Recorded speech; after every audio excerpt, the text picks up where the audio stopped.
All right, good afternoon, everyone. Welcome to our City Council meeting. Today is Monday, October 4th, 2021. It's approximately 1 p.m. Before we have our Pledge of Allegiance, I'm going to ask if you please rise for a brief moment of silence as we reflect back on the brave men and women of the United States Armed Forces as they protect our interests around the globe, as well as the courageous men and women of the Las Cruces Police Department and the Las Cruces Fire Department as they keep our city safe 24/7, 365.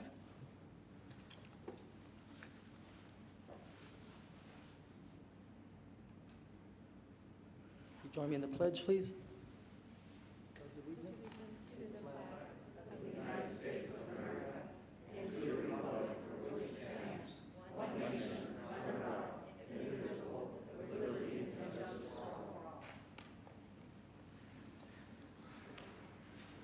Thank you.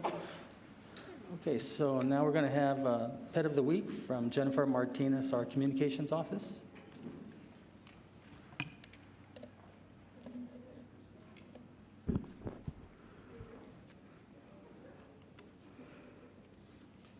Good afternoon, Mayor and Council. I am Jennifer Martinez with the City's Communications Office, and today I am pleased to introduce you to our Pets of the Week.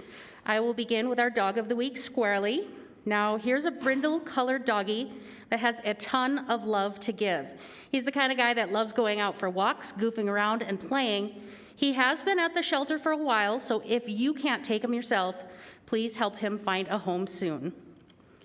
And then we have the Cat of the Week, who is Hobbs. This little guy is a very handsome tuxedo boy with a luxurious coat and a friendly, people-loving personality. He likes to be the lone king of the house, but once you have him, he's all yours, being held and getting pet all day long. Oops. You can meet both Squarely and Hobbs by calling the Animal Services Center at 382-0018. Just make sure you call with your chosen pet's animal number. You can find that online when searching for a pet at ascmv.org.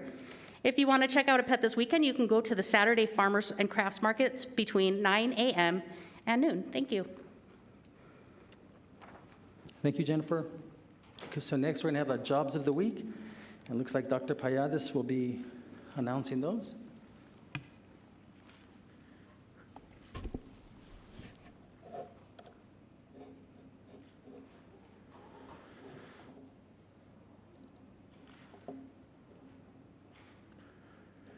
Good afternoon, Mr. Mayor and members of the City Council. For this week's Jobs of the Week, the City of Las Cruces is looking for a Deputy Director for Wastewater. This position is going to remain open and is going to be closing until November the 1st of 2021. Smith & Aguirre Construction Company are looking for 30 positions regarding laborers in construction. These positions are going to be closing on October the 28th of 2021. Also, you have the U.S. Renal Care Incorporated, who is looking for a dialysis biomedical technician. This position is going to be closing on the 17th of October of 2021. And we also have Comprehensive Pharmacy Services looking for a pharmacy technician. This position is going to be closing 2 days before Christmas on 22 of December 2021. And we also have Parts Runner for Stammen Farms. These positions are going to be closing on the 23rd of October. By the way, we have employer recruitment events Wednesday and Thursday, October the 6th and the 7th from 9 a.m. to 11 a.m. at the Las Cruces Workforce Center in Las Cruces. This is on Alameda Boulevard. And for a full list of jobs, internships, volunteer opportunities, or if you are a business owner and would like to show your business or your positions that you have open, please visit www.employnm.com. and also at www.governmentjobs.com/careers/Las Cruces. And our friends with the New Mexico Workforce Connection Office is located at 226 South Alameda Boulevard, and their phone number is 575-524-6250. Thank you, Mr. Mayor.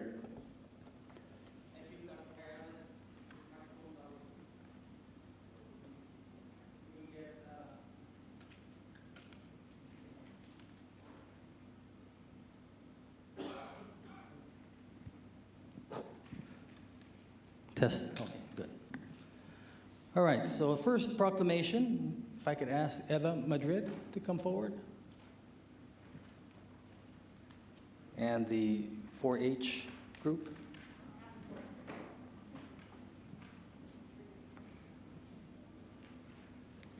If you want to stand to my right, please. Okay, so we have a proclamation, National 4-H Week. Oh, looks like they got that working. Okay.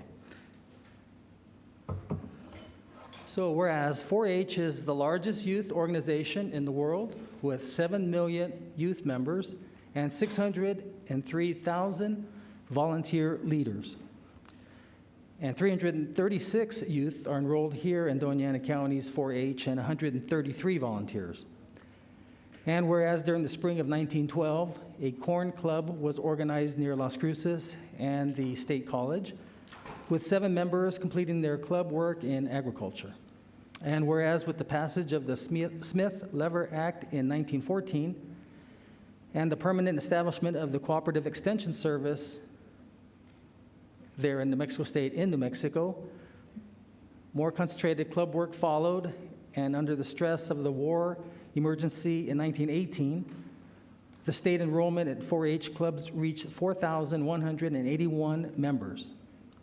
4-H projects help families grow food and manage resources in those difficult times. And whereas the 4-H program is dedicated to providing opportunities for young people to develop leadership and management skills, positive self-esteem, effective communication skills, a solid sense of personal responsibility, and the ability to make sound decisions. The life skills learned in 4-H enable youth to become productive, well-informed, self-reliant, responsible adults. And whereas each of the 4-H's on the clover represent ways youth can grow and develop. The first H stands for head, for critical thinking and problem solving. The second H stands for heart, for self-discipline, integrity, and communication.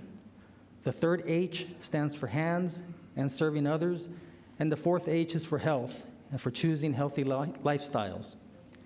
And whereas today 4-H projects are offered in creative arts, health and nutrition, natural science, plants and animals, communication, and many more areas. 4-H reaches youth in urban, suburban, and rural communities throughout Doña Ana County and New Mexico.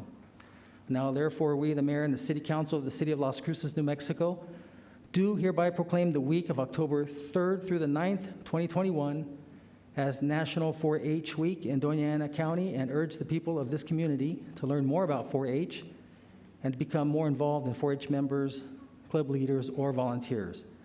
Attested to by Christine Rivera, our city clerk, and signed by myself, Ken Miyagishima. Congratulations.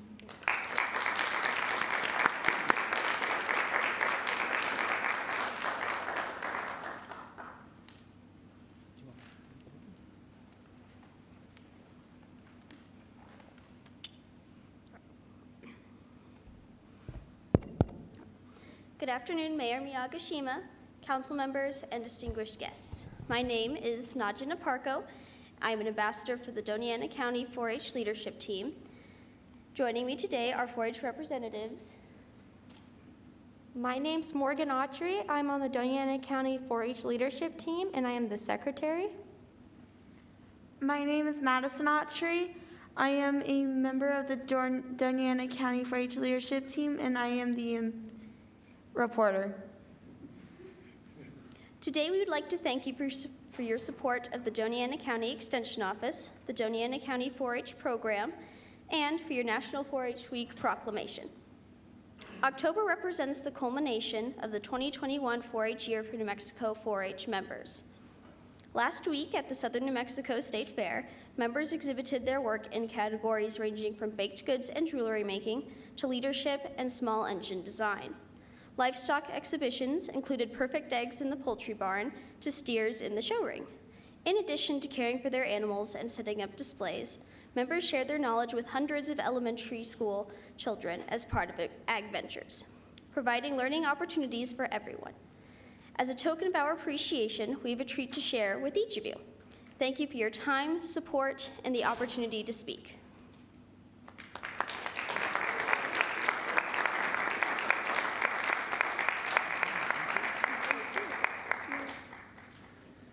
Thank you for those treats. Will someone show what they delivered?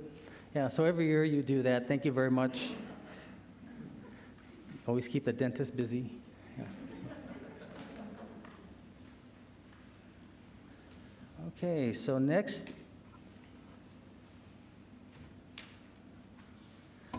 Walk to School Month, Ashley Curry.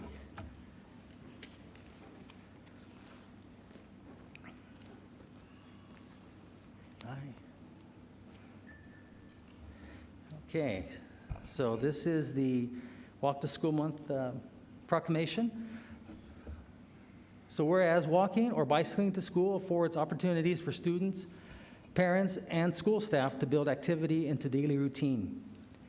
And whereas making bicycle and pedestrian safety improvements a priority can help protect the life and safety of the City of Las Cruces youth. And whereas the City of Las Cruces is working to add bike lanes, trails, sidewalks, and improve street crossings to better connect our neighborhoods and provide safer routes to school.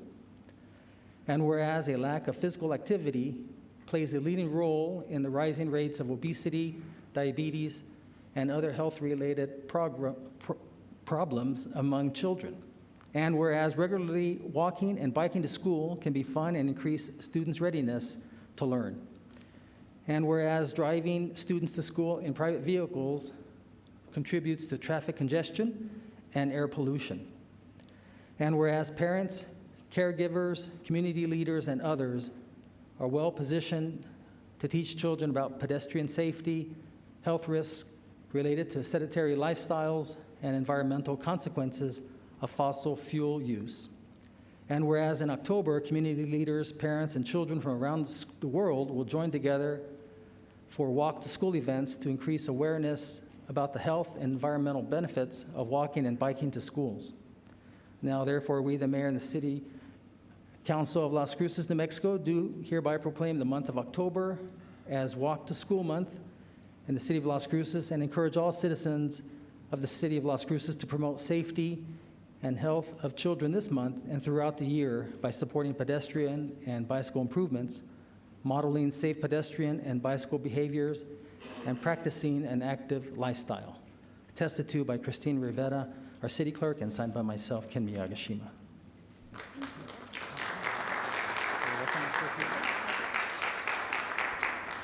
Good afternoon, Mayor Miyagishima, thank you, and City Council members, members of the staff, and members of the public. My name is Ashley Curry, and I am the Safe Routes to School Coordinator. This is Diane Navarez, and she's a Safe Routes to School champion for Las Cruces Public Schools. We have been doing our International Walk to School Day celebrations since 2006. Last year, we had more of a do your own walk event that was also supported by the city. And we are happy to announce that we are back to 100% participation from our elementary schools. So all 25 of our elementary schools are going to be doing an event this year.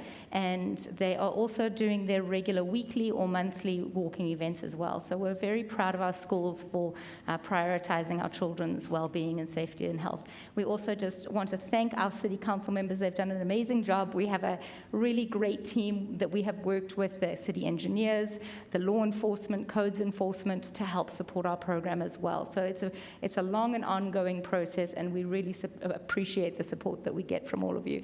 We also would just like to invite you to participate in this week's events or the rest of the month or the rest of the year. We're out walking every day of the week, except on Mondays. We have Tuesday through Friday at any number of schools. So we would always invite you to come out and join us. And thanks again. We appreciate you. Okay, thank you so much.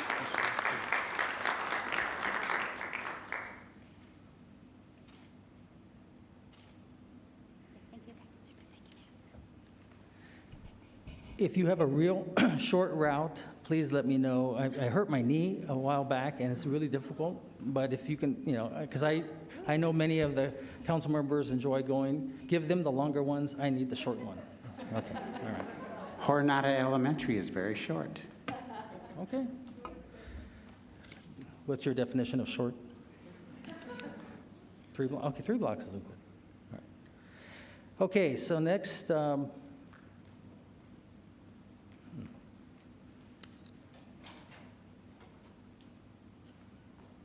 Lorenzo Alba. You're not on the, yeah, why don't you go and come up and, that's right. We've got a proclamation for you. I know it's not on here, but it's an impromptu proclamation. So whereas each year the United States observes National Hispanic Heritage Month by celebrating the culture, heritage, and countless contributions of those whose ancestors were indigenous to North America, as well as those who came from Spain, Mexico, the Caribbean, Central America, and South America. The observation began in 1968 as Hispanic Heritage Week under President Lyndon B. Johnson, and was enacted into federal law on August 17, 1988, calling upon all the people of the United States to observe this time with ceremonies, activities, and programs. And whereas September 15th through October 15th is recognized as National Hispanic Heritage Month, which is a time to honor the invaluable ways Hispanic and Latinos contribute to our common goals, celebrate their diverse cultures, and to work towards a stronger, more inclusive, and a more prosperous society for all. Whereas Latinos have continued to serve as civil rights leaders, politicians, military service members, educators, first responders, science pioneers, and public servants for our country.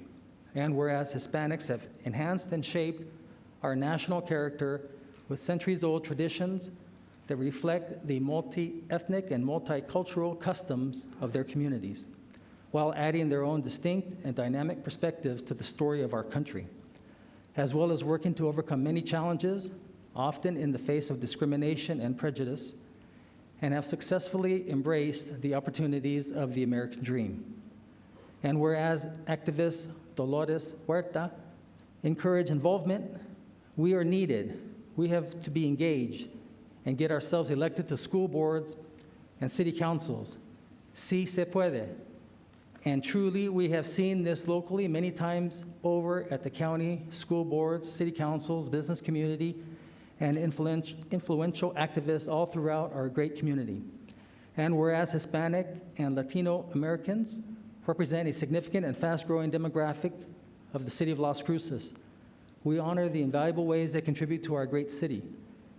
And now, therefore, we, the mayor and city council of the city of Las Cruces, New Mexico, do hereby proclaim September 15 to October 15, 2021, as National Hispanic and Latino Heritage Month in the city of Las Cruces, and encourage our community to join in celebrating the great contributions of Hispanic and Latino Americans in our city, state, and nation, attested to by City Clerk Christine Rivera and myself, Ken Miyagishima.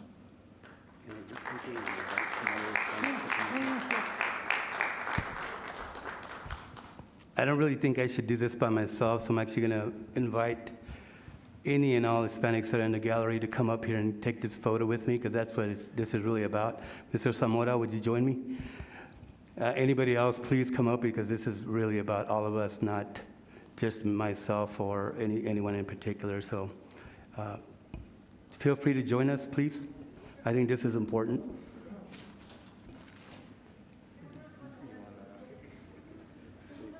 Yes. I do want to thank the mayor and the council for this opportunity. I think it's an important time to honor this month, especially in the climate that we are politically. It's always important to pinpoint those cultures that are making a big difference. And here in Las Cruces and Doña Ana County, it's made a major impact in our history, and we will continue to do those things. We continue to ask God to bless us with so many things, but we wouldn't be able to do it if we didn't get the courage to step up as Hispanic leaders. And again, I'm very grateful. And this also goes out to all my friends at the Hispanic Chamber. Thank you so much for all the hard work that you do, and for our Hispanic leaders especially. May God bless all of you guys. Thank you.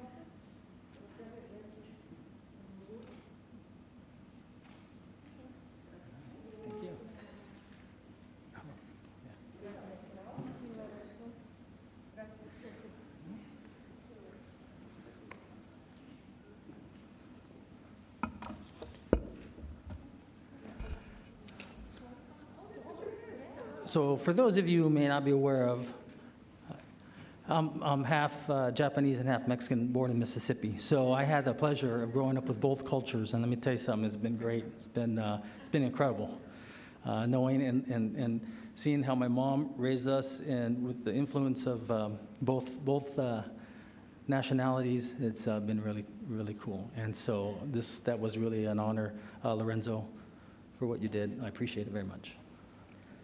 Okay, so next, Chris Boston. Are you here? Yeah. This is National Disability Employment Awareness Month.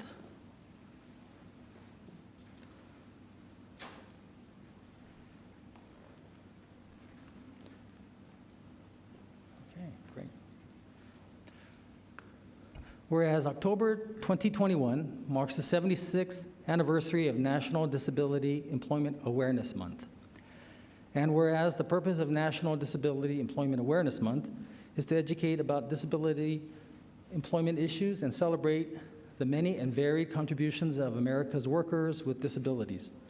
And whereas the history of National Disability Employment Awareness Month traces back to 1945, when Congress enacted a law declaring the first week in October each year as National Employ the Physically Handicapped Week.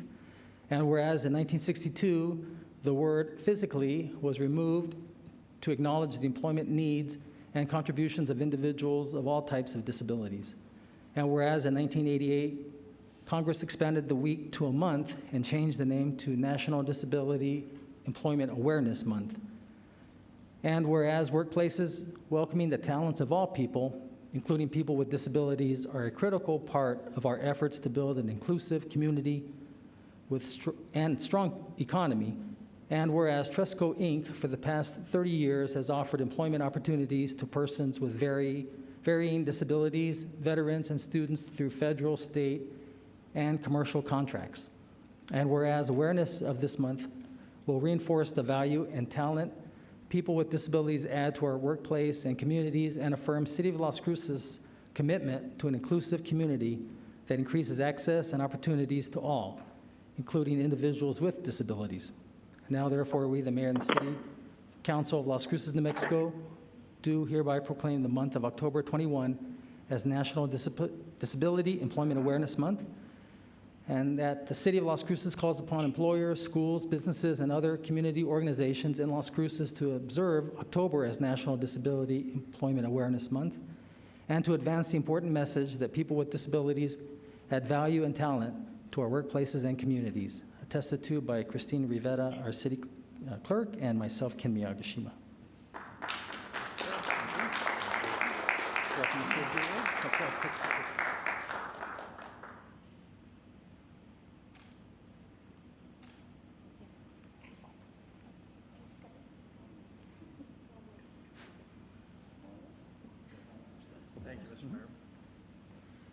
Thank you, Mr. Mayor. I appreciate the opportunity to speak to the audience and to the City Council. My name is Chris Boston. I'm the President and CEO of Tresco here in Las Cruces. And for the last 53 years, we've been supporting families and individuals who have varying types of disabilities. And today, I'm here to promote National Disability Employment Awareness Month and to share with our great community of Las Cruces that there are opportunity after opportunity after opportunity to employ individuals with disabilities across our great community. We have had some help from one of our council members, Mr. Sorg, helped us connect with Mr. Peely. And actually, the City of Las Cruces has stepped up and has become one of our customers. And you actually provide 2 jobs to people with disabilities who otherwise may not have an opportunity to work. And we all know that what is one of the greatest supports that we can give to any individual in the world is to get them a job. And the greatest way to lift a person out of poverty is to give them a job, and that lifts them out of poverty.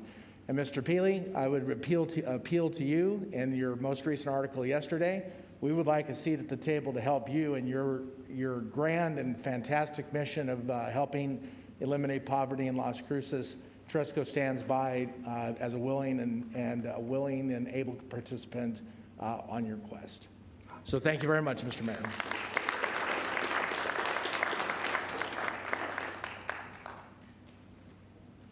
Thank you, Mr. Boston. Okay, looks like one of our own here, Elizabeth Teeters. Are you here? No? Okay, well, I'll read it anyways. Whereas pregnancy and infant loss is such a common occurrence, one that is usually not recognized. Many Las Cruces and New Mexico parents and families have suffered a miscarriage, a stillbirth, or the death of an infant during delivery or shortly after birth. And whereas this devastating tragedy often occurs suddenly without warning as a result of miscarriage, stillbirth, preterm birth, sudden infant death syndrome, also known as SIDS, accident, or other causes or complications. And whereas the City of Las Cruces wishes to acknowledge the profound grief experienced by families who suffer the death of a baby, and they wish to acknowledge the existence of the babies and infants that died far too early. Whereas even the shortest lives are still valuable, and the grief of those who mourn the loss of these lives should not be trivialized.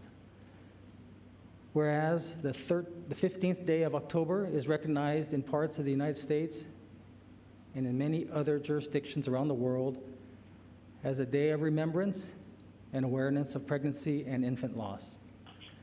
And whereas the tragedy of pregnancy and infant loss, which exacts a terrible emotional toll, may be preventable in some instances. And whereas increased awareness of the causes and impacts surrounding pregnancy and infant loss may lead to greater understanding, support, and resources in communities across New Mexico and United States. And whereas a month of remembrance honors the lives of children taken far too soon and supports grieving parents, grandparents, siblings, and other family members whose lives are forever altered by the heartbreak of losing a child. And whereas those parents and families require support and understanding during times of grief and promoting awareness of the challenges faced by those parents and families in a positive means of establishing support and understanding. And whereas recognizing Pregnancy and Infant Loss Awareness Month would enable the people of Las Cruces to consider how, as individuals and communities, they can meet the needs of bereaved mothers, fathers, and family members and work to prevent the causes of these deaths. Now, therefore, we, the Mayor and City Council of Las Cruces, New Mexico, do hereby proclaim the month of October 21 as Pregnancy and Infant Loss Awareness Month and encourage parents, caregivers, and all residents to become educated in opportunities to prevent pregnancy and infant loss and support bereaved families when prevention is not possible.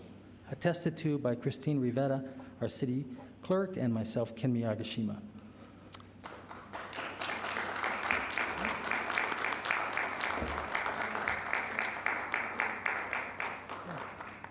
Oh, Elizabeth, okay. Sorry, I didn't see you there.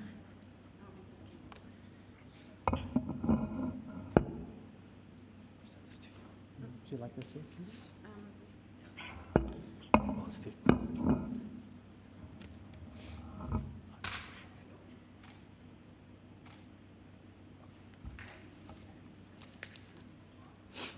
This kind of caught me off guard. I don't know who submitted this, but thank you.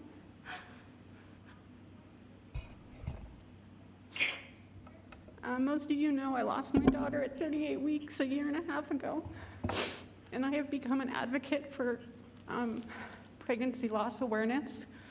Last year I raised $5,000 during October for a stillbirth organization, and then for my daughter's birthday on February 9th this next year, we're going to be raising money for cuddle cots for the hospitals. So just thank you all. This is very appreciated.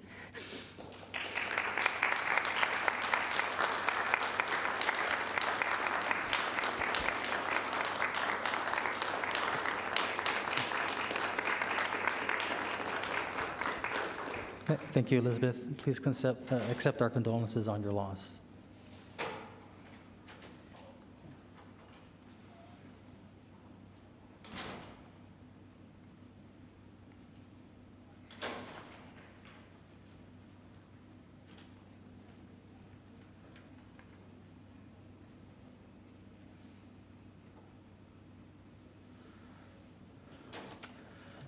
Okay, before we get the conflict of interest statement, I believe Counselor Vasquez is on the phone. And so I'm going to need a motion and a second to allow Counselor Vasquez to participate telephonically. So moved. I'll second. Second. Oh, Motion made by Counselor Flores, second by Counselor Sorg, that we allow Counselor Vasquez to participate in today's City Council meeting telephonically. Christine? This is on the motion to allow Councilor Vasquez to attend the meeting telephonically. Councilor Abeyta-Stuvey? yes. Councilor Vasquez? Yes. Councilor Bencomo? Yes. Councilor Sorg? Yes. Councilor Flores? Yes.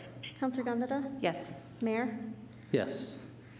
Okay, now we're going to go to public participation. This is where members of the public can speak to council for up to 3 minutes, not to exceed twice during the council meeting. And so I usually start on my left, and I usually start on the first row. So I'm going to run outside real quick because they're painting a wall. I'm going to move my truck, and then I'll be back. It should be a few minutes. So I'm going to let Mayor Pro Tem run that. But I usually start in the first row, so I see these two gentlemen here. They may want to speak, and then I'll be right back.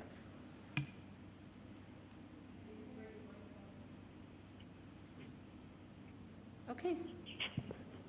Anybody on the first row? Please come up, Mr. Jeffers, I believe there. Oh, one moment, Mr. Jeffers. I apologize. I forgot to read the conflict of interest statement. Thank you, Counselor. So this is where I'll ask if any member of the City Council, City Manager, any member of City staff has any known conflict of interest on any item on the agenda?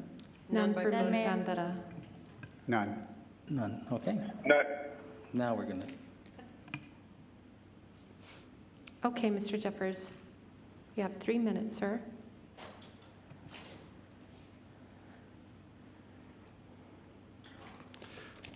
Do I have to leave this on or take it off? Leave it on, yes, sir.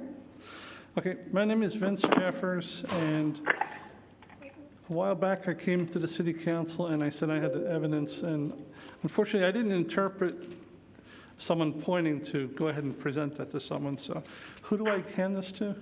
Mr. Jeffers, to our city clerk, Christine Rivera. Okay, when I'm done I'll go ahead and do that. Yes, sir. All right, so when I say fraud, this is part of the fraud that the New Mexico Workforce Solutions commits along with the New Mexico State University. Again, you haven't started the clock, so I'm going to just 3 assume minutes, that. please, Jennifer.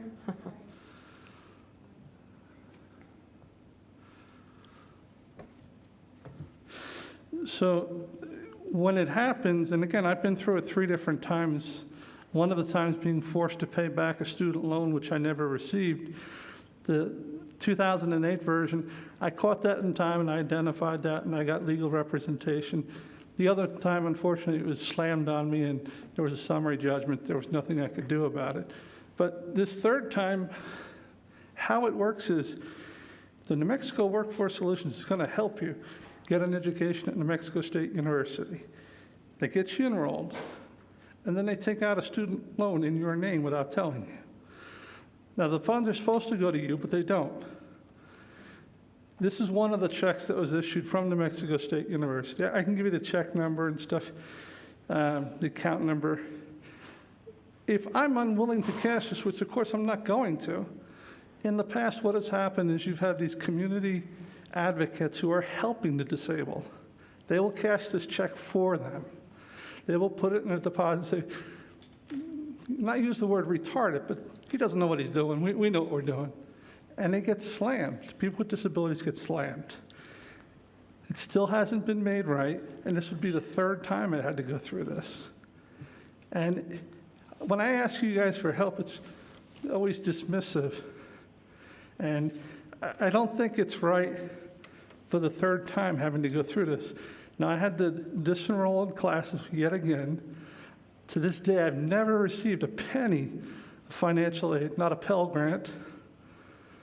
And, well, I misspoke. One time, Department of Vocational Rehab helped, but they wound up stealing a building and making a deal, say, well, if we move the Roadrunner, then you can get this back. But that's besides the point. This is New Mexico Workforce Solutions and New Mexico State University. 4 items on today's agenda, 4 items involving fraud. First one again, used to be a Dairy Queen there. It's not anymore because the people who thought they knew better just ripped people off, stole the property. Yeah, it's a liquor license. It's not worth me testifying because they're going to do what they want. Again, the same thing.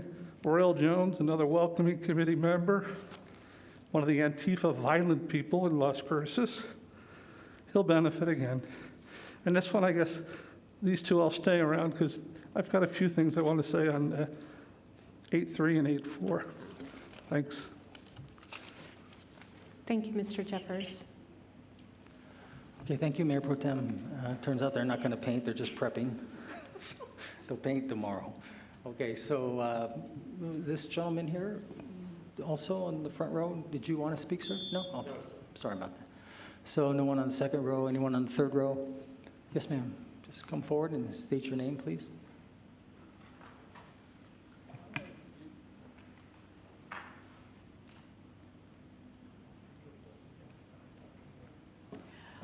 Laura Smart. I'm going to address two needs for every human being all over the world every day: water and restrooms. I visited 6 Las Cruces parks. 2 had working water fountains. All had third world or prison-like restrooms.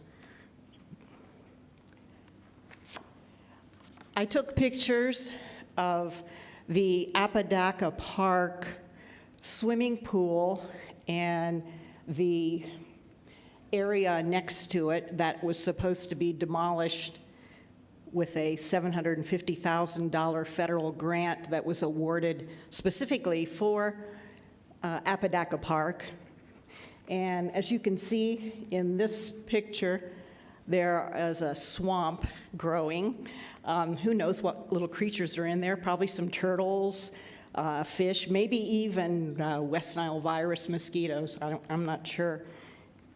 And then I took pictures of the water fountains. This water fountain is right next door to Hadley, on Hadley, next door to Meerscheidt, and there's rocks and dirt in it. This water fountain is actually operating, and it is a refillable water fountain, which I would like to advocate for all over Las Cruces. This would eliminate plastic water bottles all over the city. So you just bring your own water bottle and refill it. There's one in the city. There's one also inside Meerscheidt.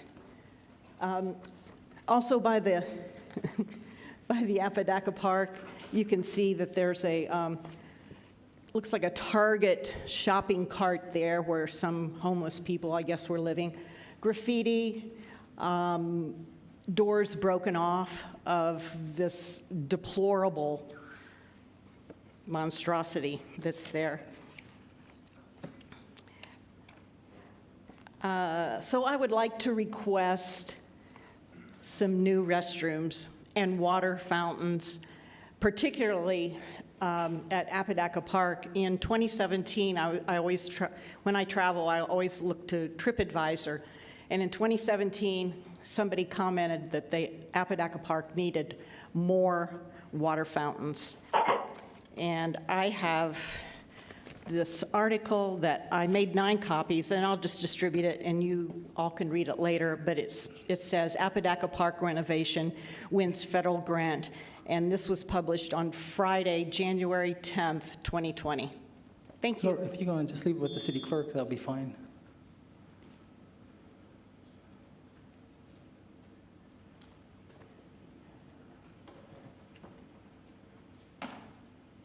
So Laura, what I was going to tell you, I want to go back in time, 1994, 1995, when I was a county commissioner. There was a park called the Jose Reina Park, and I met Mr. Reina. I used to visit him, and he loved that park. It was his name, named after him. Took care of that park every day he was there. And because the county had just finished this really neat, we added restrooms, everything that you talked about. He got ill for a few days. He went back to it. It was totally demolished, totally. It didn't have those metal bathrooms that you mentioned. And unfortunately, it subsequently closed because no one would take care of it. Because back then, it was more on a volunteer basis. And what I'm trying to tell you is, I hear you, and I know what you're saying. And unfortunately, it's actually gotten to that point where the city has learned from experience that if we try putting those ivory-type toilets, they're going to be cracked within days. It's amazing that they do that. A bathroom, right? What does a bathroom do to people? I mean, you use it when you need to. We had a problem where they tried to catch a bathroom on fire in Young Park. On fire. You know, so what I'm trying to get at is, unfortunately, you have to see a lot of these metal structures. Because if not, it's amazing that they're still there. I guess it'd be kind of interesting to have one day go to someone's house and there's a metal bathroom commode in your yard, but you know, I don't know what else to tell you. I know that the city takes pride in wanting to make sure that everything's working and it looks nice, but you know, we don't know who vandalizes bathrooms, but sometimes they have to be done in a manner that doesn't always look the best, but it is it is usable. So, Mayor Pro Tem, it looks like you wanted to say something. I do, Mayor. Thank you. Thank you, Ms. Smart, for bringing this to our attention. Although I was just there Friday, and I'm aware, because it's my district, that $750,000 grant that you're speaking to, the federal government hasn't released the money to us at this point. There's been lots of discussions with our federal delegation. Most recently, I know that Ms. Sonia Delgado is Parks Director and staff have had recent discussions. We don't know why the money is held up. So you should contact, if you would, your federal delegation to ask them, as I have and others, to really get to the bottom why that money hasn't been distributed to us. So I did contact Congressman or Senator Heinrich. okay, that's great. Thank you. I think with a number of folks that maybe we'll see something happen soon. I know you're a pickleball player as well. I recognize you, and I was out there on Friday and the ribbon cutting. So thank you for being there. Absolutely. I just think it's something that, you know, we're waiting with bated breath, honestly, and you're going to see a lot of rehab work happen there at Apodaca Park, and I understand that. But if you see things that need to be corrected, graffiti, please call me or the staff, and they go out actually quickly to paint over that so that we have semblance of a nice park. So that's all, Mayor, I wanted to say. Thank you. Thank you. Mm-hmm. Mayor, I'd like to say something. Ms. Smart. Yeah. Go ahead, Councilor. Thank you, Mayor. Thank you, Ms. Smart, for bringing this up. One thing I forgot to mention on something I forgot to communicate to our city administrative people.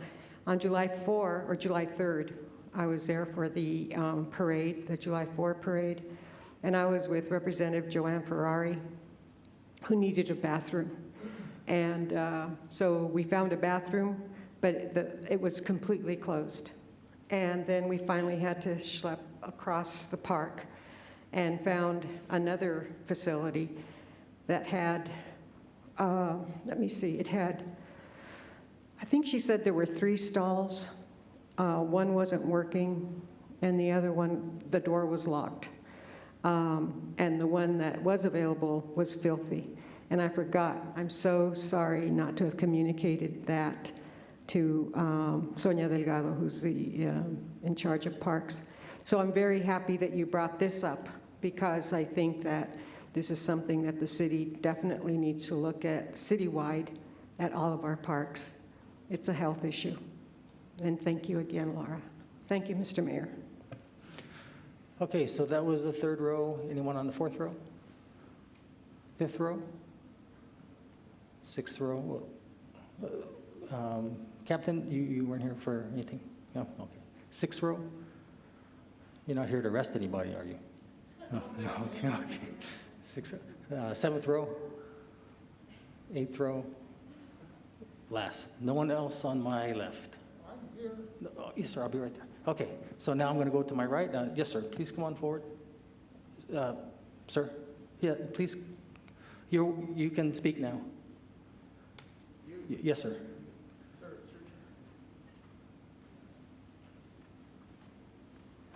Just state your name, please, and you have 3 minutes. Thank you, sir. I'm here on behalf of I just need you to state your name, please. Dean Fuller. I'm here on behalf of 8 billion people that are about to become 300 degrees colder. Now, our orbit has collapsed. It's a straight line effect. And every 120 days, we make the impossible turnaround of 180 degrees in 1 day. This makes all planets asteroids.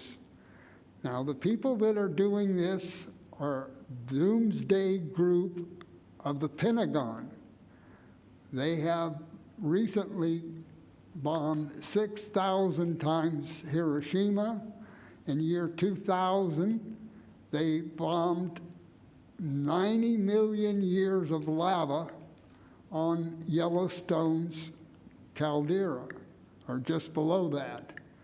Now, I ask everybody to ask their friends to call every National Guard headquarters in the United States. My father-in-law used to be lead judge for the National Guard. And I have stopped the bombing on the San Andreas Fault, bombing on the Yellowstone Fault, and the Molokai Fault. Now, we need to bring up some awareness because our news media is Saudi, and all of the satellites but one are Saudi, and the other one's Hillary Clinton. And the plan of action was he was much. Beg your pardon? I'm sorry, you're cutting out on me. Are you there? Yes, I'm here. Hello? Councilor Vasquez, can you mute your phone, Mark? please? My phone is on mute, Mayor. Oh, okay, so sorry about that. I don't know where this is coming from. Sorry, sir. Go ahead. Okay. I, again, want to emphasize that I raised the money that was held up for 70 years for NASA, and we did it by putting pressure on Congress and the people that are affected. And again, if we speak out, our government will react, and have that faith. But we have to speak out, and that's the point that I'm making. The Doomsday Group are some of the sickest people, and I have firsthand evidence of their lack of humanity. I will go before I'm asked to stop. Thank you, Mayor. Thank you, Mr. Fuller. On the second row, third row, fourth row, fifth, sixth. Anyone else on my right? Okay, seeing none, that will end public participation. Now I have a public statement, a closed meeting statement to read. Las Cruces City Council met in closed session at 9:31 a.m. September 20th, 2021. The following members were in attendance: Councilors Flores, Sorg, Bencomo, Abeta Stuvi, Gandara, and myself, Ken Miyagishima. Staff present was Ifo Pili, City Manager, Eric Enriquez, Assistant City Manager, Ikani Tamopeo, Assistant City Manager, Joe Richards, HR Director, and Damian Martinez, outside legal counsel for the city. The meeting adjourned at 10:45 a.m. For the record, City Council met in closed session and only discussed those limited items as stated in the posted notice, which was to discuss pending litigation regarding, hold on here, David Pedraza versus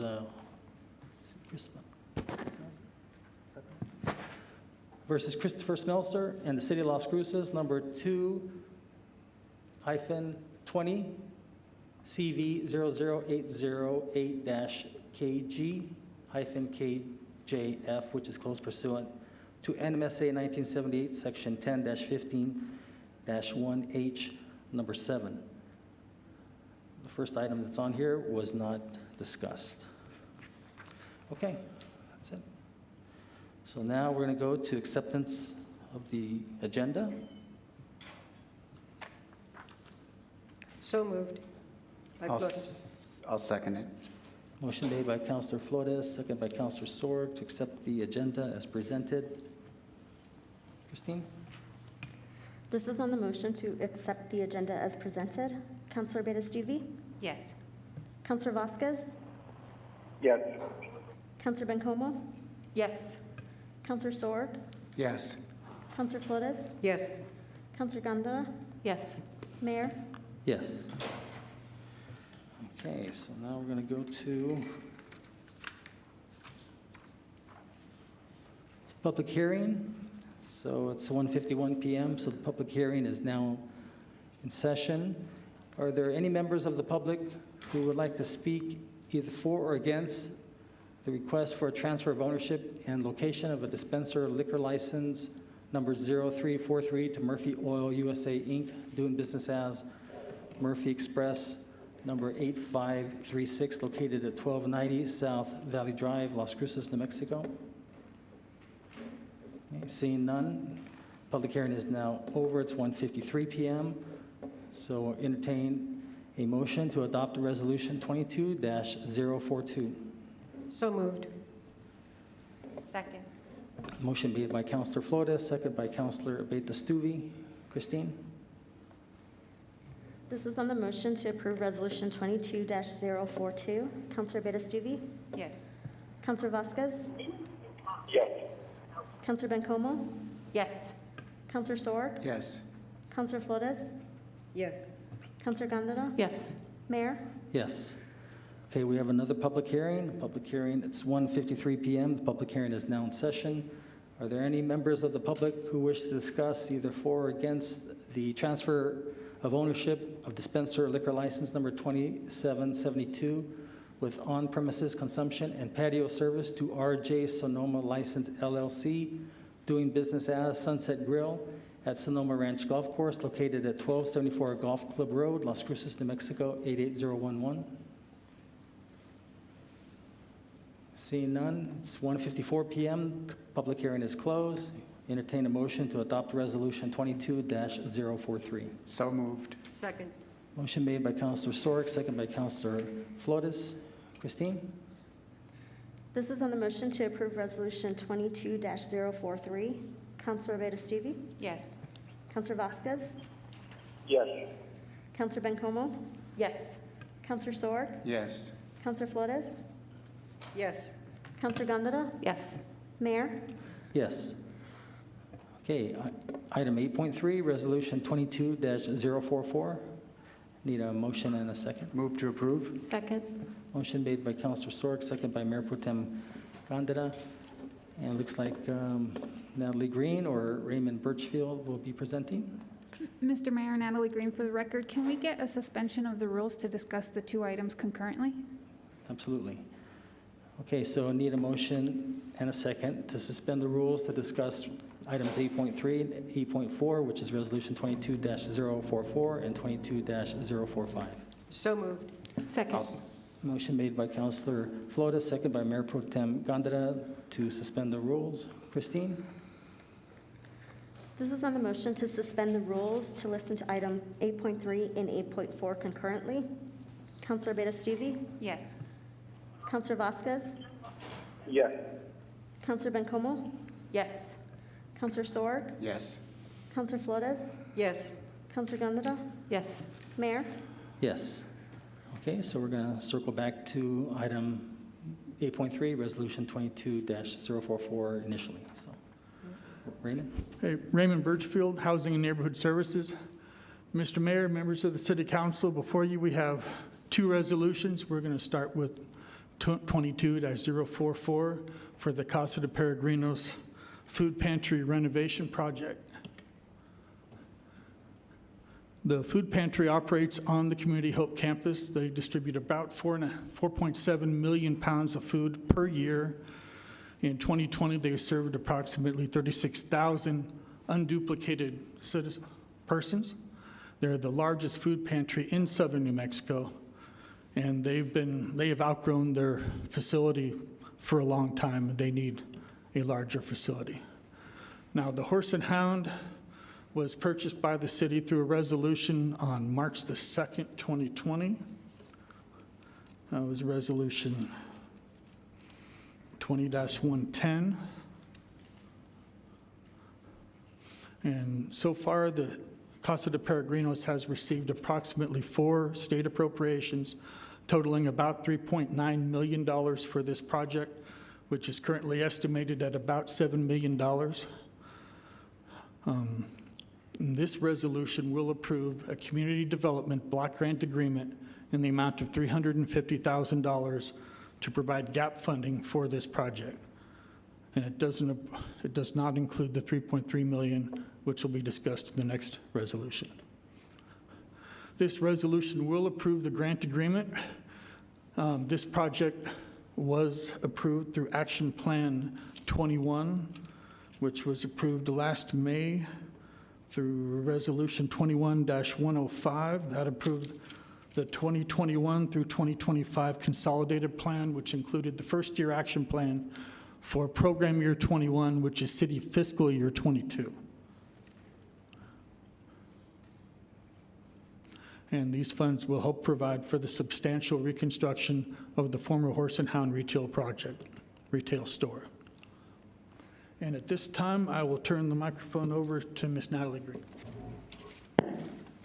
Good afternoon again, Mr. Mayor, members of council. The second resolution before you approves a budget adjustment and amends the CIP in the amount of $3.75 million. This would cover the construction deficit discussed in the previous slide and would cover any additional contingencies due to increased construction costs or potential changes in scope, which we'll discuss in the next couple slides. Public Works, if this is approved today, Public Works can go out to bid by the end of the year, and hopefully construction can start in the second half of this fiscal year. This is a vicinity map. The new facility or the current facility that's planned to be renovated is indicated by the star. The potential change in scope is with the acquisition of the Brewers property, we have the ability to add additional infrastructure improvements on that roadway. It would serve both the new facility and any development on the Brewers oil parcel. This is a current visual of the Horse and Hound facility to be renovated. This is a rendering of what the new facility will look like. This is an aerial. Again, we have that new access road towards the top of the screen. Amador is on the right hand of the screen. If you'll please note, there's a new driveway where we can do drive-through distributions. And then it features revised parking and landscaping requirements. This is a floor plan detail. Again, in yellow is the existing building. In pink is the additional renovations. And then what's in blue is the dock. We are adding additional freezer, refrigerator, storage space for fresh vegetables, proteins, milks. We also have expanded dry goods storage, a demonstration kitchen, and additional intake offices. The new programming at the facility would include a homebound delivery program for seniors and clients with disabilities. It also includes that drive-up pantry feature. And then my favorite is the food pharmacy. So physicians can prescribe or refer clients who are newly diagnosed with metabolic disorders like diabetes or hypertension, and they can come learn about better food choices and then have access to that programming. And as we know, based on Feeding America Map the Meals, that food insecurity and health disorders are just a vicious cycle. So city plan and goal alignment. This action aligns with your council's adopted strategic plan and your adopted 21 to 25 consolidated plan. It would develop and support programs that provide assistance to our traditionally underserved populations, and it would help transform Las Cruces into a food-secure community with improved access to healthy food options. It also improves health and safety, economic well-being, and enhances quality infrastructure. As you know, New Mexico ranks the second highest in food insecurity. That's also the second highest in senior hunger, and then the third highest in child hunger. Specifically in Doña Ana County, we have a post-COVID estimate of childhood food insecurity is 29%, and our childhood poverty rate is as high as 41% in the county. And our lowest income earners are spending more than 33% on household income on food. So you couple that with high housing costs, high food costs, high transportation costs, our lowest income families are having to make decisions about housing versus food and other items. CASA de PEREGRINOS, again, saw a 22% increase during COVID. While we saw a drop in senior pantries, we did see a 5,000 unduplicated rise in our summer food programming. That's likely due to the closures and the limited hours at grocery stores. We saw families, especially working families, have difficulty getting to the stand in line at the hour rates and the reduced quantities of purchasing quantities. And with that, we will stand for questions. Mr. Lorenzo Alba is here, as well as Public Works staff and ourselves to answer any questions. Thank you, Natalie. So we have Councilor Bencomo, Councilor Betastuvi, wish to ask a few questions or a couple comments. Thank you, Mayor, and thank you so much, Natalie. Yes, I just have a couple questions for now. First of all, I'm very excited about this. I think I'm excited that we're here. I'm excited that we're one step closer to this vision, and just want to thank Lorenzo and his whole team at Casa de Peregrinos for getting us here.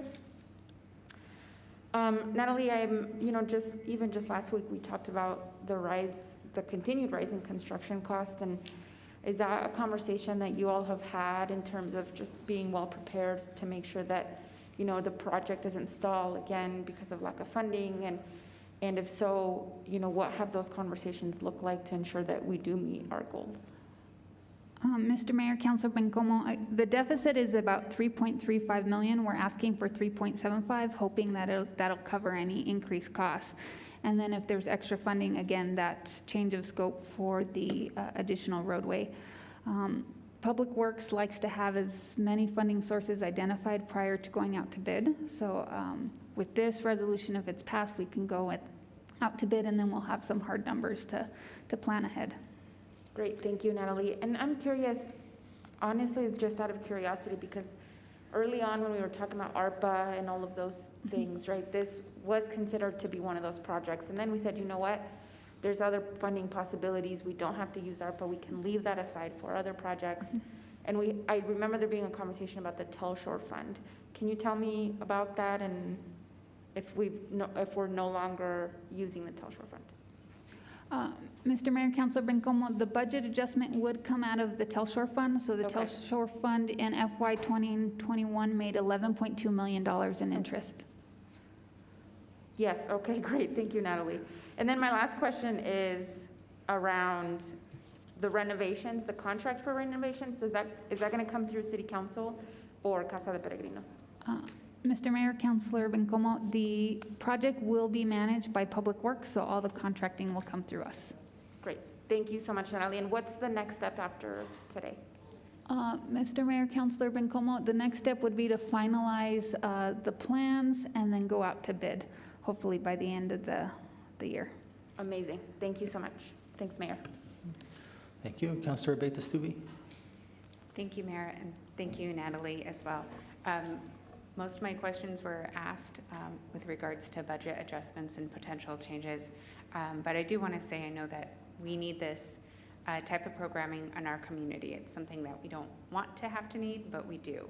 And so I'm very happy to support this today and to hope that we can get this project on its way, and that as soon as possible, so we can be providing more services for the community. And thank you, Lorenzo, for all that you've done with this work.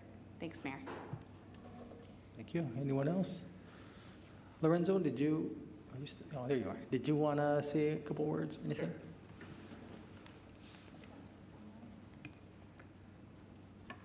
Lorenzo Alba, Executive Director at CASA PEREGRINOS. I do want to remind everybody that this isn't solely a CASA PEREGRINOS project or a City of Las Cruces project.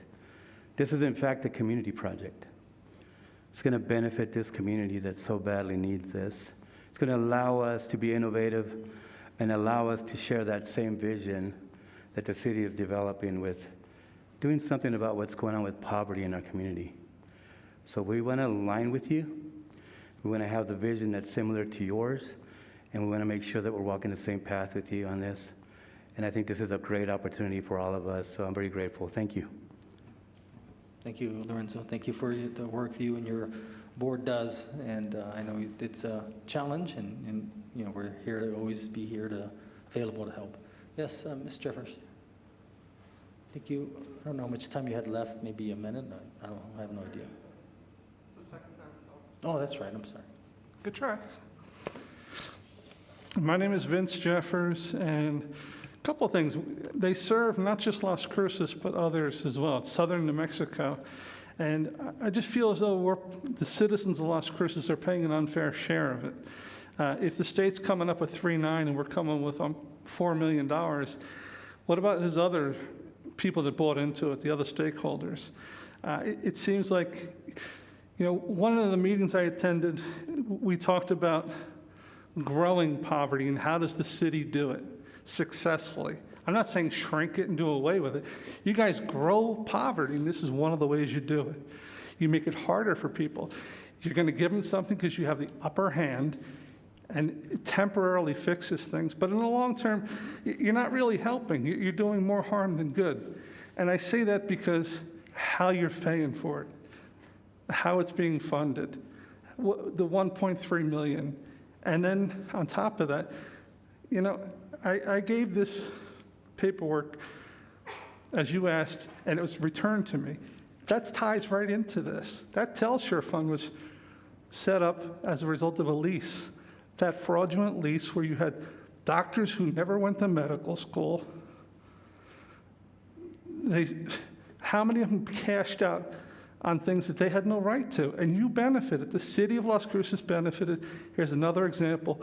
So did New Mexico State University. And it doesn't help. You're doubling down on your fraud. And I think it's wrong to do this. Councilman Sorg and Mayor Miyagishima, I know those two both attended a meeting where it was discussed at my brother's place, the bar. That ties into that fraud. That ties into a shooting in Las Vegas, Nevada, and you guys cashing in on that. It's not right. Eventually, you're going to have to be held to account for every one of those transactions. This is one of many. It's wrong. Thank you, Mr. Jeffers. I have no idea what you're talking about. I don't know. Maybe you were there. You know, I have no idea. But I only went to my brother's place to eat the green chili chicken enchiladas. That's it. Okay. Anybody else has anything they'd like to say? Mayor? Yes, Councilor. Yeah, I wasn't there either. Yeah, it's tough enough just to get him to drink an Arnold Palmer. Yeah. I'm just curious, has the county been approached to add some help to this project too? Mr. Mayor, Councilor Sorg, the county was approached by CASA PEREGRINOS. They did not commit funding, but I'll defer to Mr. Lorenzo to speak some more. I will note that if they do approach us with funding, we can always supplant the funding at a later date. This just allows us to go out to bid and really start the project. Understood. Mr. Mayor, City Council, Councilor Sorg, I'm glad to answer that question.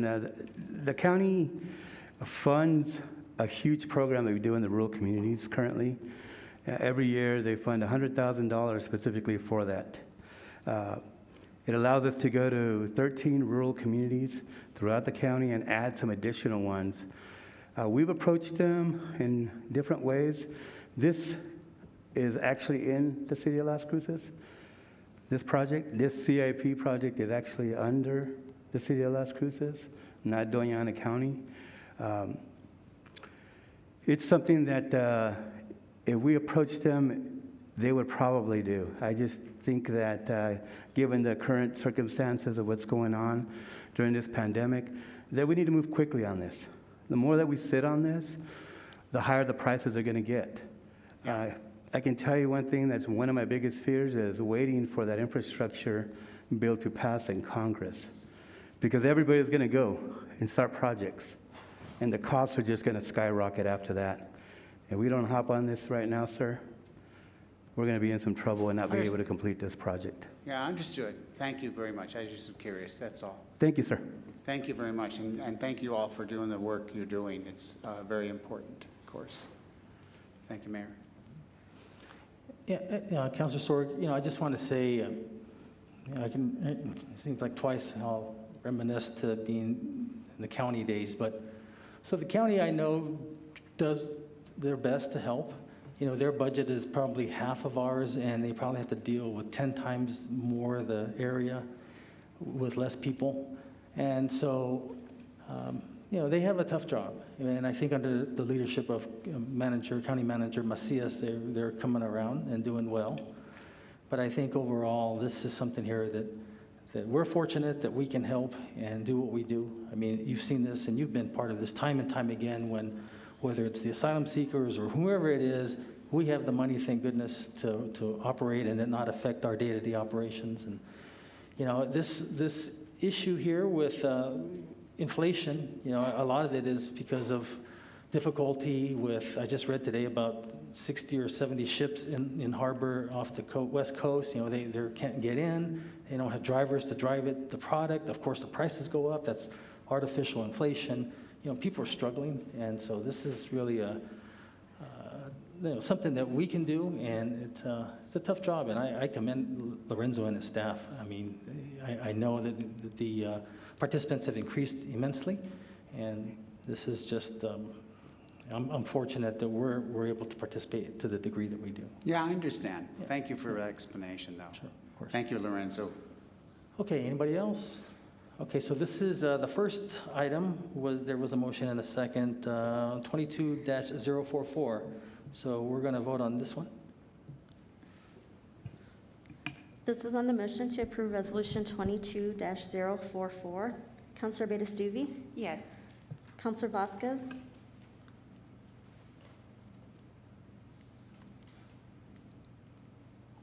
Did we lose him? Okay, Councilor Bencomo? Yes. Councilor Sorg? Yes. Councilor Flores? Yes. Councilor Gondeta? Yes. Mayor? Yes. Okay, so on 8.4, Resolution 22-045. Need a motion, a second? So moved. So moved. I'll second it. Motion made by Councilor Betastuvi, second by Councilor Sorg. Any further questions? Councilor Vasquez, are you there? Okay. Christine? This is on the motion to approve Resolution 22-045. Councilor Betastuvi? Yes. Councilor Vasquez is absent. Councilor Bencomo? Yes. Hello? Oh. Councilor Vasquez? Yes, I've been trying to speak, but I think I was muted on the city's end.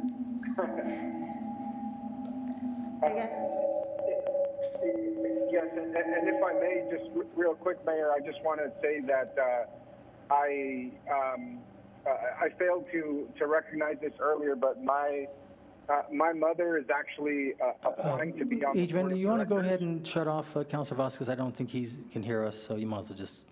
No, he's talking. He's talking? Yeah. Oh, I'm sorry. I thought he was talking. I apologize, Councilor Vasquez. I thought you were talking to someone else. No, that's okay, Mayor.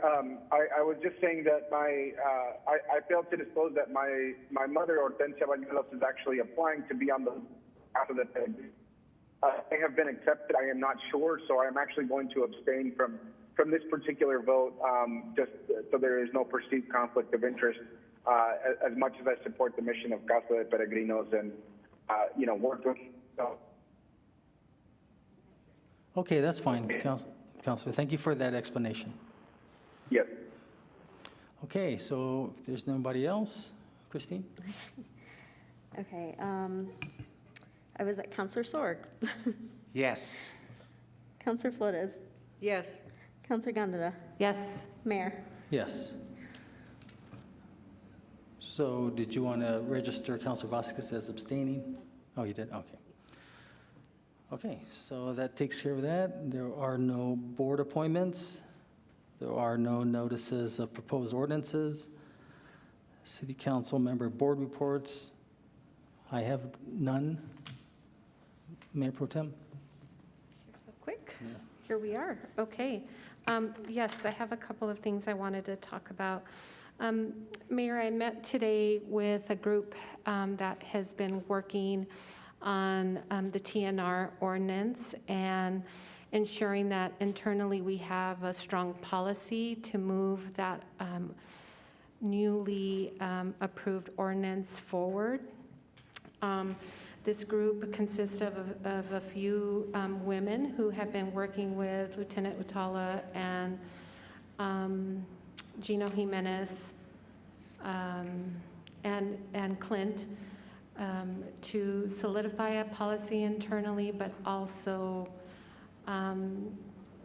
possibly ensure that there is a platform that we collect data from to include a budget. And so I feel like there's been, according to them, a standstill.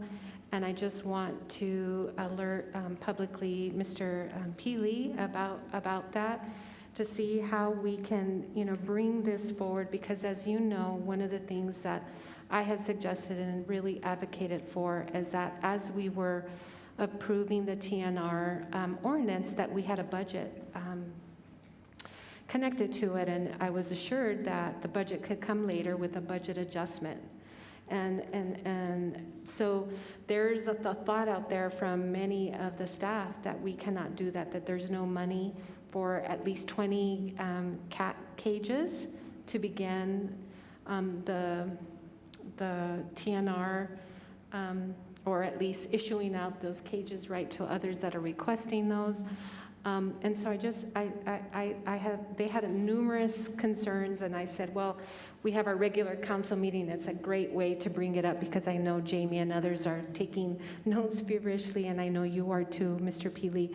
But I'm hoping that, I think, assigning a staff person, to shepherd this through, I'd like to see a budget adjustment come to council related to the TNR ordinance. And also, Councilor Abeyta-Stuvey as co-chair and my colleague Ivan Flores, I think there is some discrepancies and some concern about our executive director and some of the things that I think the center should be doing, initiating, like, for example, a letter to all veterinarians informing them that as they're doing spade and neuter and/or that they're supposed to be, as per the ordinance, is my understanding, collecting that data and sharing that data with the Animal Services Center. And somewhere in translation,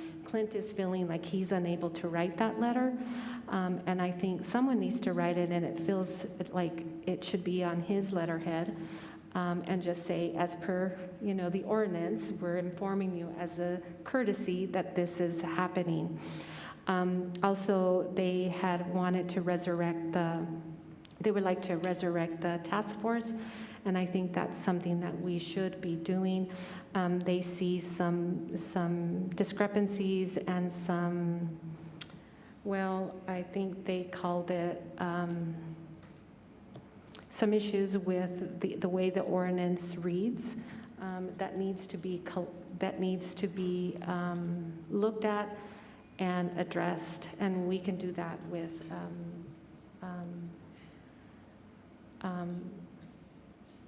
Councilor Flores, you're shaking your head no, but if there is conflict with one statement or another that is in conflict with an ordinance, that we should look at that and make sure that that's not the case. That's what I'm asking, is for the task force to be resurrected and looked at that.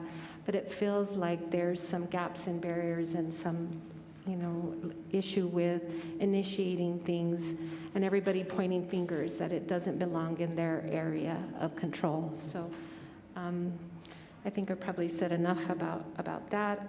I do want to talk about the Apodaca Park renovations and the federal grant. We went Friday, Mayor, to the pickleball ribbon cutting. It was a really awesome, they had quite a few, it was an awesome ceremony. They had quite a few people and participants. Thank you to Ikani. I don't think I see Ikani out in the audience, but I'm not wearing my glasses, so that could be an issue. But he was so upbeat, and he as a pickleball player, it really set the stage for just the energy that was out there that afternoon. But we got to see, our park, our beloved park, used. And it was awesome to see on such a beautiful turf, or court, I should say.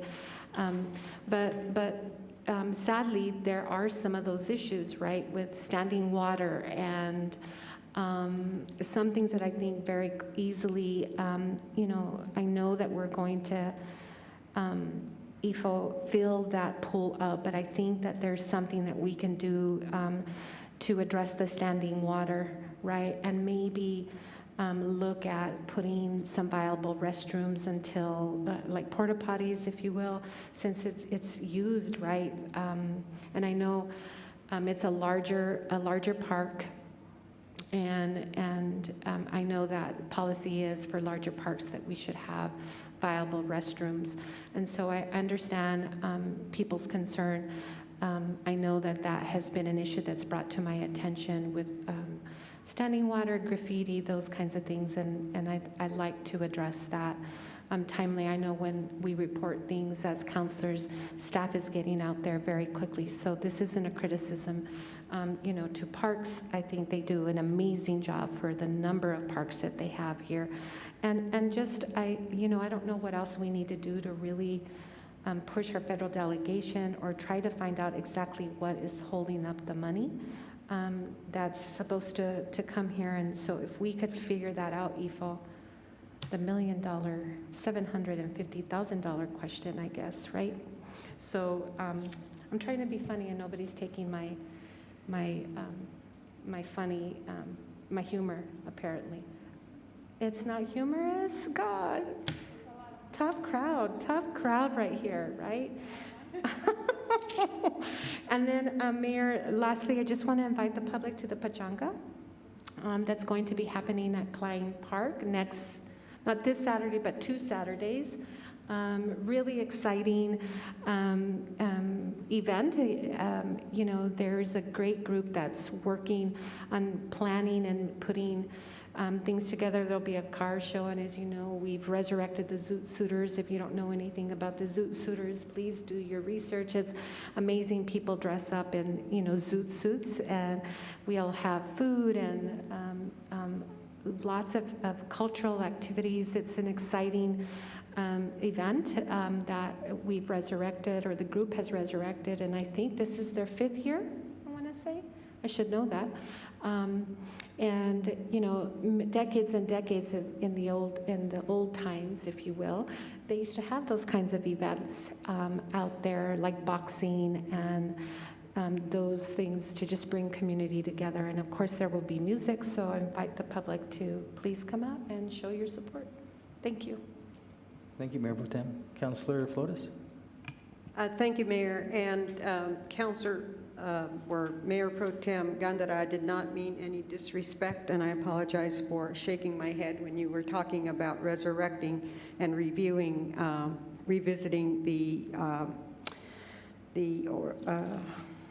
redoing the ordinance. And the reason I shake my head is because I know I spent close to 3 years on that task force, And we met diligently and in between and worked forever. And I've been working with the people that you met with this morning and meeting with them, along with Officer Gino Jimenez and Clint Thacker. And it seems that and I know that I worked independently and vigorously with many of the members of the task force, with the birders, the dog lovers, the cat lovers, and people who had different opinions, and refining the language in the ordinance. We went over that, and I have several copies of the revisions that we made over a period of months and months and months after the city attorney's office reviewed it, after months and months and months. And what I've explained is that the ordinance passed. I sent an email to Budget. I think that it was it Amy or was it Leanne who answered and said that it was Leanne DeMouche, who answered my email regarding the funding of TNR, the tax neuter release of cats, after the ordinance was voted upon. And they said it was an issue, or it was within the realm or jurisdiction, whatever the word is, of it was in Clint's domain to deal with the budget. And when we had our last board meeting, Mr. Thacker made it very clear that there was no money for TNR. So, yes, we're the board, jointly with the county, our JPA, but it's a city statute or a city ordinance, and it seems to me that Mr. Thacker knows that it has to be, the funding has to be there. And I might be wrong about this, and forgive me, but I think it's a question that Mr. Thacker should address and do. And it is a question of his moving money from one fund to another wherever it's possible, wherever it's legally possible to do. I know that we do that. We move from one fund to another fund. And so it's very upsetting to me because I don't know exactly, again, it's like the ball is bouncing and you can't follow the bouncing ball because you just don't know where it's going to go. But to revisit the ordinance and to sit there for another 3 years to maybe clarify one word or to add a sentence or to add, because believe me, it was, and our city attorney, I don't know, she's probably pulling her hair out, but I mean, just changing this, this comma here, and drakes, and hens, and ducks, and hens, and chickens, and roosters, and covering that whole thing, and then also dealing with the TNR, that specific section of the ordinance, of the municipal code. I don't understand how much more clarification, and with all due respect to the three women who've worked very hard, and I respect their endeavor, and they're friends of mine, but it just takes so much time. So I think we're beating a dead horse, and that's a terrible expression, but I think that we've addressed the issues years after years, weeks after weeks, and interimly, and anyway, I think the ball is in Mr. Thacker's court, and it's up to him to face the music, to face that subcommittee, and to say yay or nay, and then maybe we can take it from there. I haven't heard anything definitively from Mr. Thacker, and that's who we have to hear from, in my humble opinion. So I was going to start off with a very happy event that we had, Wings and Wheels. The airport people do that, and I've said many times that our airport has been alive, was kept alive pretty much by the people who have their, the tenants who work there for in one capacity or another. And working loosely with the Economic Development Department over the years, maybe it was another department, but that's where it was when I joined City Council in 2017. And I've shared with you before that we came within the skin of our teeth losing certification from the FAA. We have I think it's called 139 certification, which is specific to our airport. Once upon a time, we were an international airport, and that's a different status altogether, but we're definitely an international trade zone. And the Wings for Wheels drew about 3,000 people. And it was wonderful. Mayor Pro Tem Gandara was there, Senator Souls, he's actually a stakeholder at the airport, was there. And Andy Hume just did a fantastic job, along with Brett Hahn and a lot of other people, Dan Privet and Tanya Privet, who are on the AAB, the Airport Advisory Board. In addition to meeting once a month, and Andy informed me that I've only missed 2 meetings in the years I've been there. At one meeting, I said, no, I've missed 2, because I was gone the same time each year, so I know I was not there. But anyway, they're very invigorating meetings, and in addition to that monthly meeting, Andy called a work session in the evening it was September 22nd, and there were other people who are involved with the airport, and it was to discuss the most recent plan that the airport is going for. And that's the one that Du Bois and King spoke to us about, and they're moving feverishly. And what Guy Ruel explained is that the FAA issues the money, the permits, the grants, whatever, working within a certain framework where you have to comply with the framework, the deadlines, or you lose it. So they're moving quickly, and they're getting everything ready, and this is specifically for the commercial interstate passenger service. And unbeknownst to many people, the airport has been picking up, well, it has operated and does have commercial service. So we have a lot of airplanes flying in from wherever, and then NMSU keeps its airplanes there, and there's other services that we have, and more of that is coming. So I want to share that, and there was other, I don't think I shared, never mind. Anyway, that is basically all I want to share, and thank you all. Thank you, Mr. Mayor. Thank you. Councilor Vasquez, are you there still? I'm here, Mayor, yes. Oh, wait a minute. He's not until over there. Never mind. Councilor Sorg. Thank you, Mr. Mayor. Last week I attended the New Mexico Outdoor Economics Conference in Farmington, and I'm just going to give you a briefing on what happened there.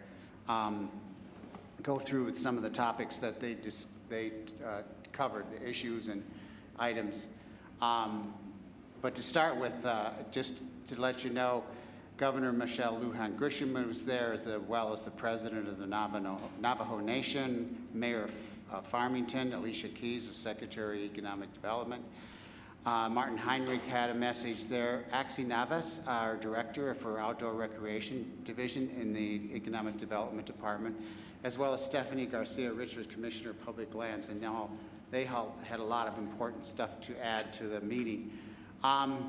Different things that they discussed were Outdoor Rec Nexus, the marketing events and product development. Oh, and by the way, our own Visit Las Cruces staff was there and had a booth set up, and it was quite good. Building sustainable outdoor economy was discussed. Outdoor recreation infrastructure was discussed, and I made a comment. I have, in fact, 4 or 5 pages of notes here. I won't share here, but except one. And something I was thinking about as this was being discussed, and that our outdoors Well, at least my outdoors, the best place. It has the least cost. And I say it that because it's already built. We don't have to build any new outdoors. The outdoors is there now. All we need is a trail to get there to and from it, and a road, of course. But other things that were discussed is small businesses, resources in the outdoor economy, bike packing and emerging outdoor trends, conservation, climate, cultural preservation, outdoor economy, company pitch fest. They gave $5,000 to a new business in the state here that had the best pitch. Agritourism, which we had a couple people from, or at least one from Las Cruces speak there, Liz. I'm not going to pronounce his last name. You know her last name. And sustainable food supply. Then we also had talked about the accessibility and inclusiveness of outdoors. That was an extensive conversation they had about being inclusive and accessible for all kinds of people. Trail building, planning, education, workforce development, pathways to outdoor industry, and then I have today's agenda, so that's about it. A couple more things. First of all, I'd like to know from staff how we're doing on our off-road vehicles and use on the streets. Are we having some new legislation dealing with our OFRs? No. No. With off-road vehicles on our streets?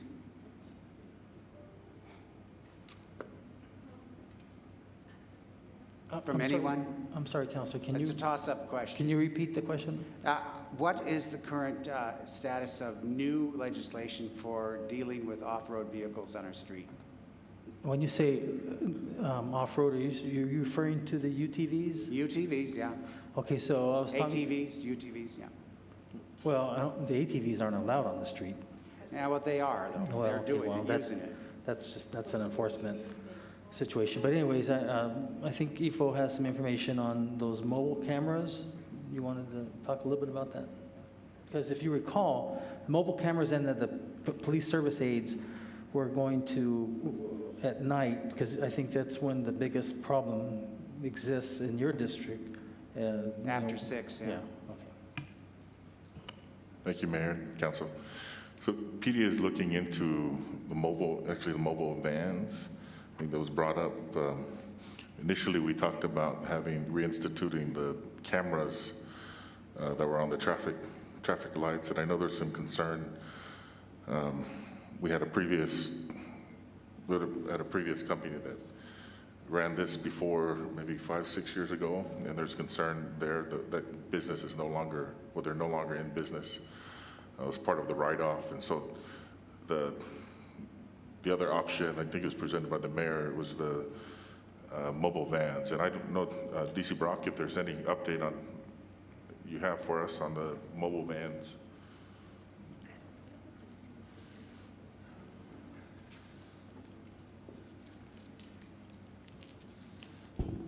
Good afternoon, Council, Mr. Mayor, and Mr. Peely. For the record, Deputy Chief Brock with the Police Department. I believe what you're referring to is actually trailers. I believe it's some mobile trailers. I don't have an update at this time on the acquisition of those, but I can definitely check into that and get back to Council with that information. Okay. Okay. Thank you, Chief. I'll follow up with Chief and DC Brock. I think DC Daines was the one who was doing the research on that. Could I ask a follow-up question? Would this kind of a thing be something on the streets that would patrol the streets for illegal use of vehicles or illegal anything? So this was to park in areas. So you would park it in areas where you would have the camera there. The reason why you would have a van or trailer is that you can move it around. It could go off-road as well. I know other cities, I believe Albuquerque has used it on the normal streets, but we talked about using it on off-road. Okay. Okay, I understand now. Thank you. And that's all I have, Mr. Mayor, I think. Yes. Oh, one last word. We've all seen the news and how there's this huge oil spill off of the coast of California, and it's getting oil on the beaches in Southern California. I just want to make a comment. We can't get off oil fast enough, and converting to non-oil using fuels. Yes. Thank you. Bye. Okay, thank you. Councilor Bencomo? Thanks, Mayor, and thanks, everyone. I'm so excited about this very short meeting today. I just want to say a couple things. I attended this last weekend's Pride 2021 celebration, and it was really wonderfully done by Southern New Mexico Pride and other partners. It was just so good to be back in community with everyone with such a wonderful celebration of such an important moment in history for LGBTQIA brothers and sisters. So that was really wonderful. And some issues came up, and I just want to say thanks to Chris Favor and legal for responding to them pretty quickly as we approached the weekend. Last week I also attended the Griggs Walnut Open House. I don't know if you all had a chance to go, but they do an annual, it was the ninth annual open house for people to see how water is reclaimed from the plume, the water that has been contaminated, and they show you how it all works, and they open it to the public, and it's a pretty well-run facility. It's a very impressive run facility, so I got to attend that, even though Councilor Baita-Stubbe and I had a tour of that when we first got on the council, but it was nice to be back and supporting the utility on that. And then honestly, lastly, I just wanted to thank City Manager Ifo Pili on his recent piece in the Sun News around tackling everything we do at the city through an anti-poverty lens. And I feel very proud to have a city manager who declares that publicly. And obviously, you know, I think where I stand on that, we have many conversations, but I think this council as a whole. And so I just wanted to thank you. And it was a great interview. And I'm glad you're here, Ifo. And September was your official 1 year. I think, did we miss it? I don't know if we missed congratulating you. So thank you, and thank you, Mayor. Thank you, Councilor. Councilor Vasquez, are you there? Okay, well, we'll come back to you if you're not there. Councilor Baita-Stubbe? Thank you, Mayor. Going back to a little bit of the comments that we heard today regarding parks, just as we look and plan for the future, obviously we're having higher temperatures every summer, and as we look at even changing land codes and what we're going to require of new parks, I think it would be interesting to look at making sure that playgrounds do have covered shade structures over them. To be honest, in the summertime, most of the parks are unusable during the day. It's just too hot. The equipment is too hot unless there's some sort of covering. And then access to water, I think, is going to be very important. I know there are some concerns with having the items, vandalized, but I think it's very important to make sure that we have these types of access points. And unfortunately, I think it's going to be all the more necessary because we're going to have continued heat changes. Then moving on, I also attended a lot of events over the last 2 weeks, from the Pride celebration, Wings and Wheels. I attended the Aggie Power Solar Project ribbon cutting event with NMSU, which was wonderful. And to add to all the fun festivities, on October 9th, I will be hosting a fiesta for the district, but we're encouraging the public to come at Tony Gomez Park. That's on 2283 South Espina from 9 a.m. to noon. There's going to be games, activities, interactive displays. Obviously, we're going to be there to talk to residents and hear from them, see what's going on in their neighborhoods. We're going to have free shaved ice, and we will be accepting donations to the Aggie Cupboard. So if anybody has non-perishable foods or toiletries that they'd like to bring over so we can give to the Aggie Cupboard or the NMSU students, we will gladly take them. And we hope to see you there. Thank you, Mayor. Thank you, Councilor Abeyta-Stube. Before I get the city manager's report, there was one item, and I did get it confirmed. Apparently, there was an event or some type of an event that happened at the Rio Grande Theater over the weekend, and this individual asked me if we still have a mask requirement. So the city, obviously, we default to what the state does, and so the state still has the mask requirement on indoor buildings up until the 15th of October. But apparently, this individual said that approximately 20% weren't wearing masks. So IFO, can you make sure that on city buildings that they do that, please?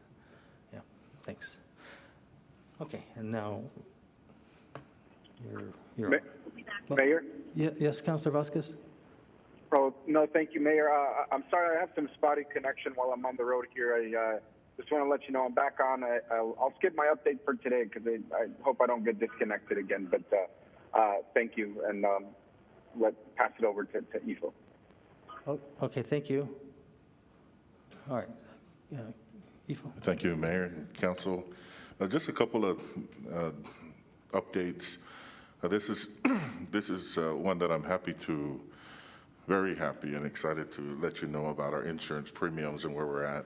I appreciate the team, HR, Amber, Barbara, and everybody that's been involved in really trying to get this going. But we've gone out to bid. I know we did a quick and dirty, even up here on the dais, of what this would cost the city. And after going out to bid and looking at the state plan, we can move to 80/20 without costing the city. So we will not be needing a budget amendment coming forward. We'll be able to go into the open enrollment, so it'll be a lot smoother transition than if we did go out. Anticipating November 1st, that's when we typically have open enrollment here, but we'll move. This is something that has been a priority of our executive team for some time, and I know it's been a priority of the council. I was asked by the Blue Collar Union when I met with them, and I let them know that this was coming.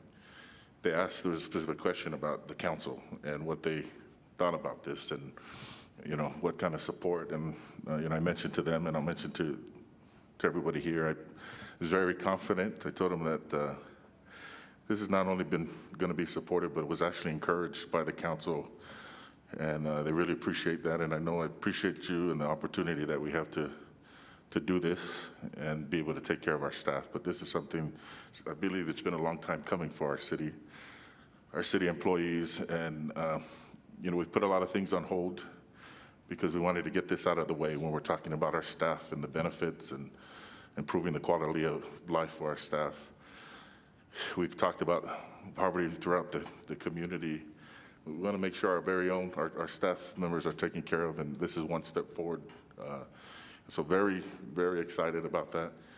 It'll be coming out and officially announced to the rest of this is about as official as it gets with making it public, but very excited about where we're heading. But just wanted to give that update. More details to come, but we won't need to, we would be able to cover the costs and absorb it. So, and then I just want to, I appreciate Councilor Bencomo and mentioning the article that was in the paper.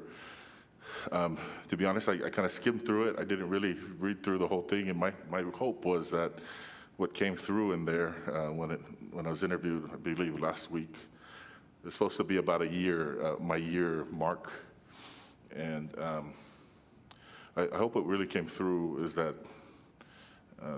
I know the city and many entities here have been doing this for years and have been making great progress, and that the vision really didn't start from me. As you know, Council, it came from you, right? This is what you told me when I asked you what was the most important thing for your city manager to be working on before I even took the job. This is what you told me And there's a lot of things that I had to learn over this past year, and I had to learn how to do things. I'm still learning how to do things different than what I'm used to.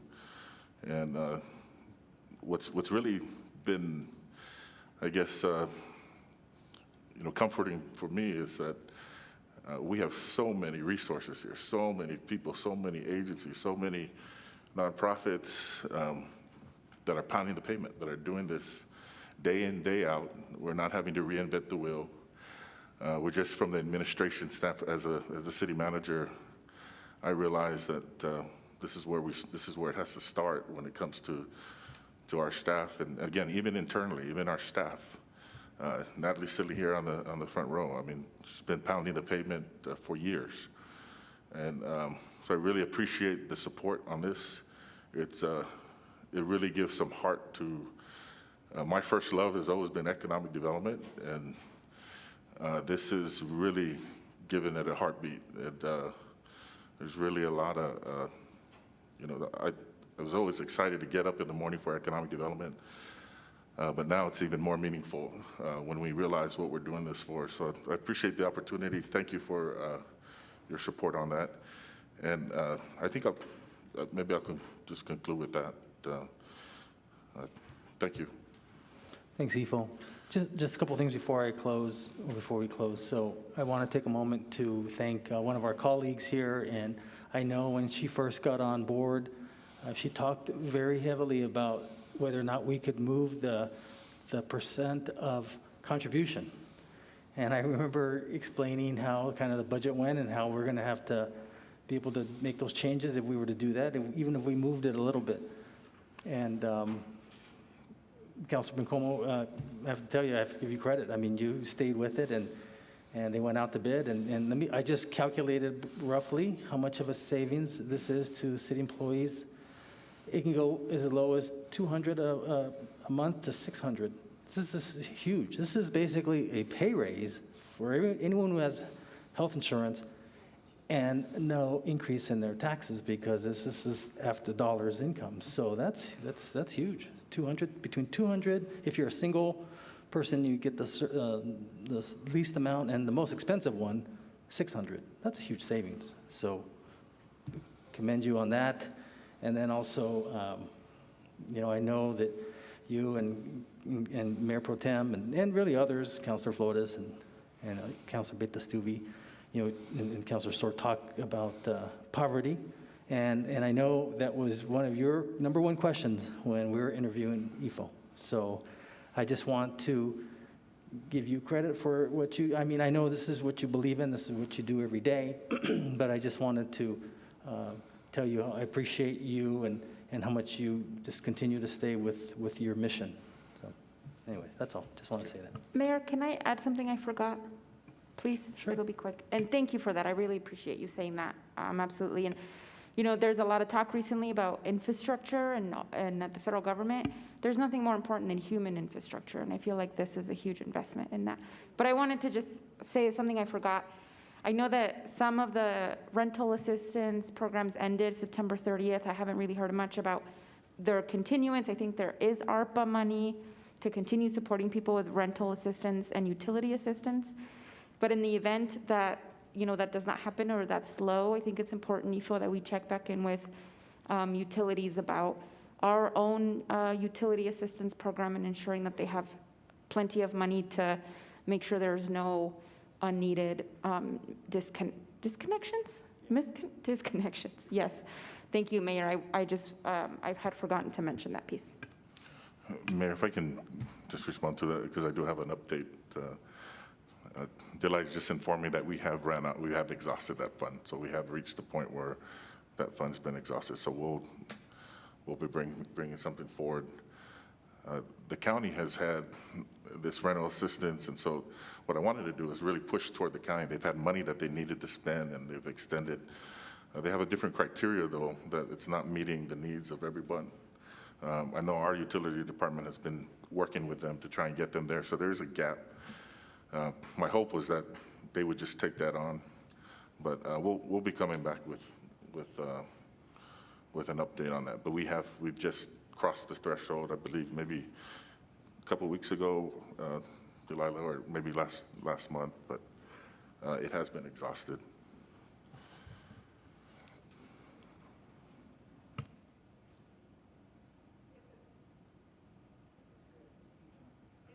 It's a quick answer. We hit our exhaustion on Friday.